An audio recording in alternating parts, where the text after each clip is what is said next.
கல்வி அறிவால் மட்டுமே ஒரு நாடு எல்லா நிலையிலும் முன்னேற்றத்தை பெற முடியும் என அண்ணா பல்கலைக்கழகத்தின் முன்னாள் துணைவேந்தர் பேராசிரியர் டாக்டர் பாலகுருசாமி கோவையில் தெரிவித்துள்ளார்.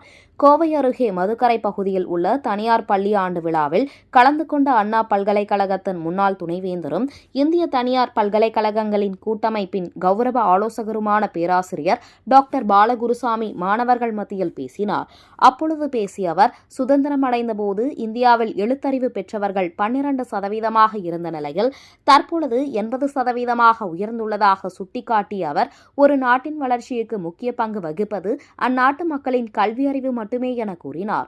மேலும் பேசிய அவர், அந்த பணியை கடந்த 30 ஆண்டுகளாக செய்து வரும் பள்ளி நிர்வாகத்தை தாம் பாராட்டுவதாக தெரிவித்தார். இயற்கை வளங்கள் என அனைத்தும் இந்தியாவில் இருப்பதாக கூறிய அவர், இந்திய இளைஞர்கள் உள்நாட்டிலேயே வேலைவாய்ப்புகளை உருவாக்கிக் கொள்ள வேண்டும் என வேண்டுகோள் விடுத்தார். உலக நாடுகள் வரிசையில் தனிநபர் வருமானத்தில் இந்தியா இன்னும் பின்தங்கி இருப்பதாகவே கூறிய அவர், கல்வி மட்டுமே எல்லாவற்றையும் உயர்த்தும் என குறிப்பிட்டார். விழாவில் கடந்த ஆண்டுகளில் கல்வி மற்றும் விளையாட்டுத் துறையில் சாதனை படைத்த மாணவர்களுக்கு பரிசளிப்பு விழா மற்றும் ஆசிரியர்களுக்கான கௌரவிப்பு நிகழ்வுகள் நடைபெற்றன.